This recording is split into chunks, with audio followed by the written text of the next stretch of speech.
Hello class 8 students, today we will discuss the topic how, when and where, that is the lesson number 1 of your history. Now we will study some concepts of it.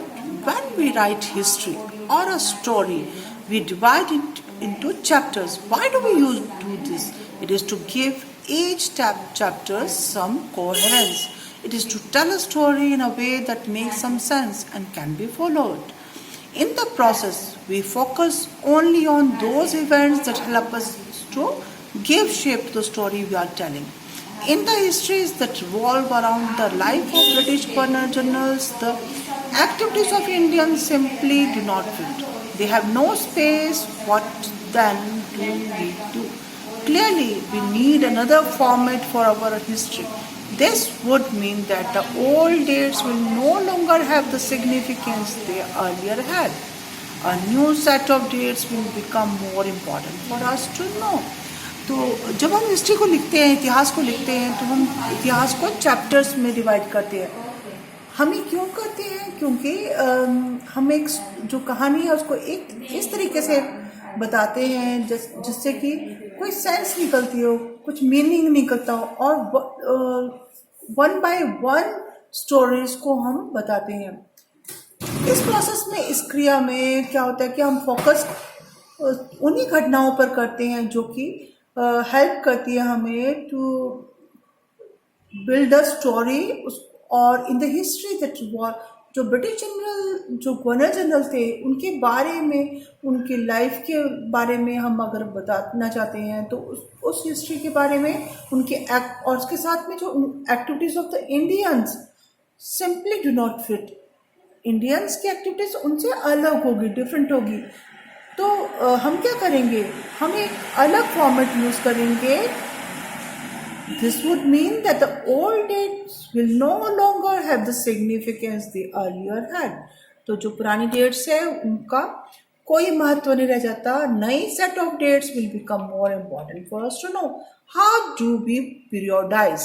In 1817, a James Mill, a Scottish economist and political philosopher, published a massive 3-volume work, A History of British India.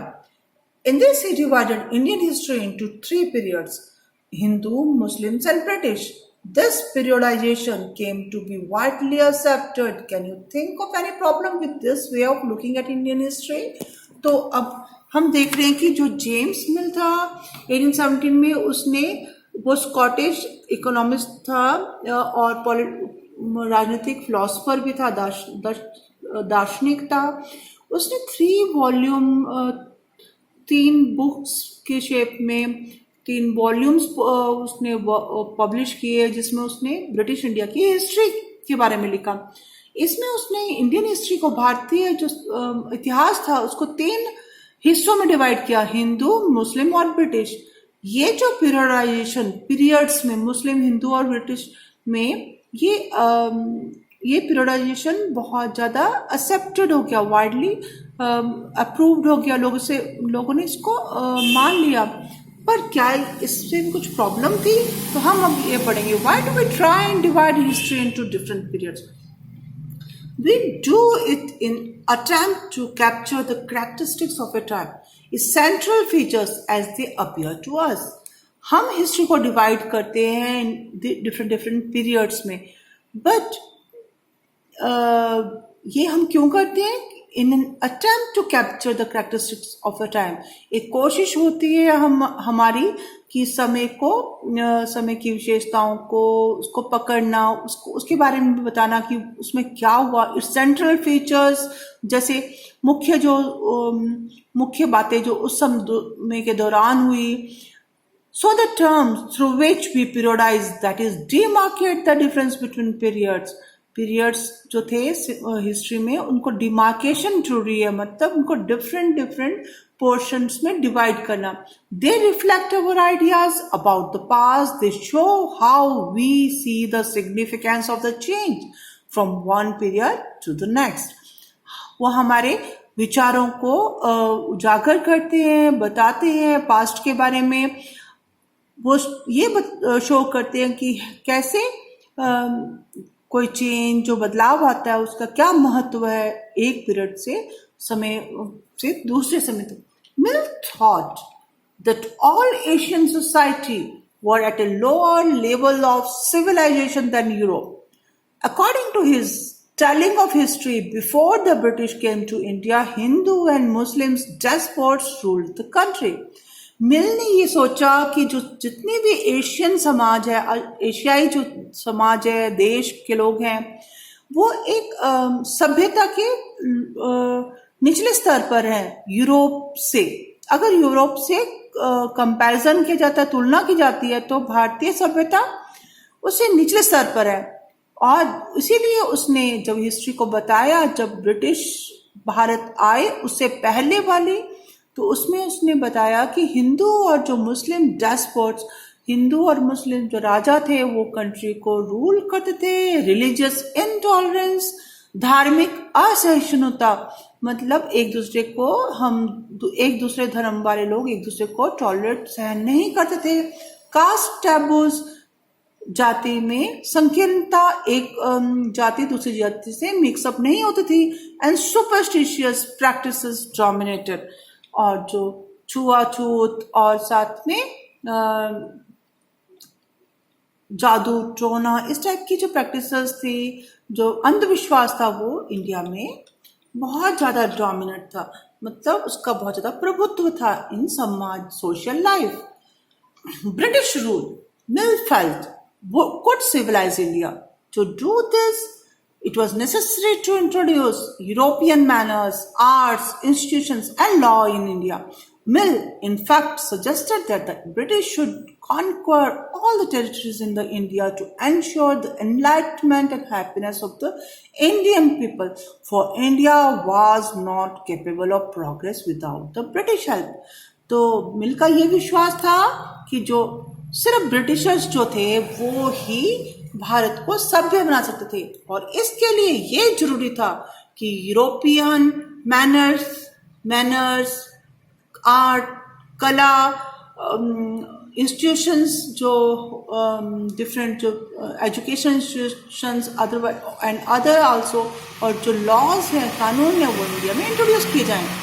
मिल ने ये suggest किया, उसने ये लोगों को सुझाया कि जो ब्रिटिश जो है वो सारे देश की हमारे देश की हर टेरिटरी, हर प्रदेश को उनको अपने अंडर रखना चाहिए, टू एंश्योर द एनलाइटमेंट, ताकि जो इंडियन पीपल हैं, भारतीय लोग हैं, वो जागरूक हो सकें और उनमें वो खुश रहें, वो और साथ जागरूक और एक अच्छी जिंदगी व्यतीत कर सकें. For India was not capable of progress without the British help. बिना ब्रिटिश हेल्प के इंडिया क्या नहीं कर सकता, उन्नति नहीं कर सकता. In this idea of history, British rule represented all the forces of progress and civilisation.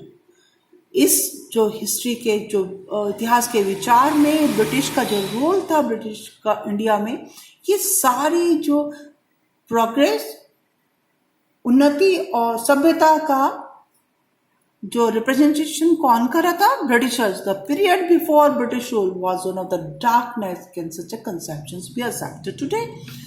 जो ब्रिटिश रूल से जो पहले का जो समय था, दैट वाज ऑफ कंप्लीट, वो अंधकार का समय था. क्या इस तरह का कंसेप्शन, इस तरह की भ्रांति आज स्वीकार हो सकती है? In any case, can we refer to any period of history as Hindu और Muslims? Didn't a variety of faiths exist simultaneously in these periods?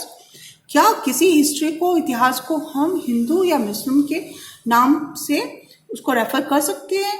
क्या उस समय बहुत सारे विश्वास एग्जिस्ट नहीं करते थे? उस समय हिंदू, मुस्लिम और दूसरे धर्म के लोग भी इंडिया में रहते थे.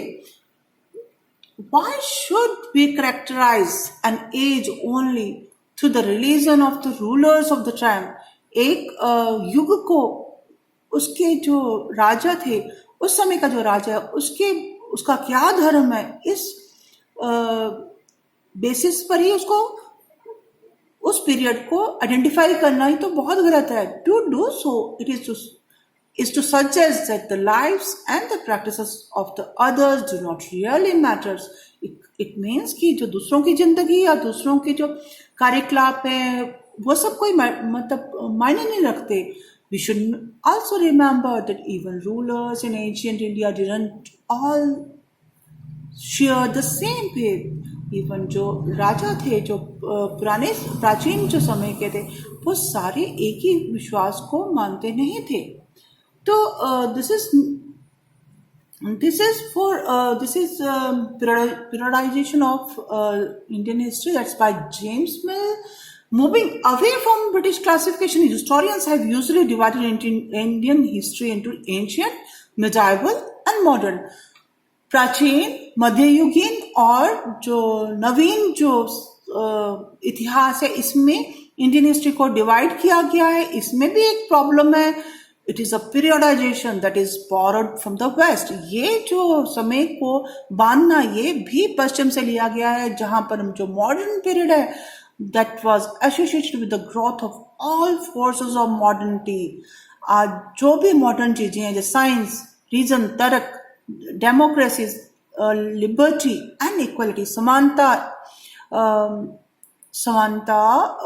स्वतंत्रता, जनतंत्र, ये सब चीजें भी जो है आज मॉडर्न युग की है. Medieval was a term used to describe a society where the features of the modern society didn't exist.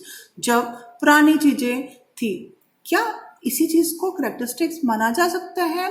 तो आप यहाँ पर पढ़ेंगे इस बुक में कि ब्रिटिश जो रूल था उसमें लोगों को कोई इक्वालिटी, फ्रीडम और लिबर्टी नहीं थी. ना यहाँ इंडिया में इकोनॉमिक प्रोग्रेस हुई, उन्नति हुई आर्थिक, और साथ में ना कोई प्रोग्रेस कह सकते हैं. इस पीरियड को कॉलोनियल हिस्ट्री बोलते हैं.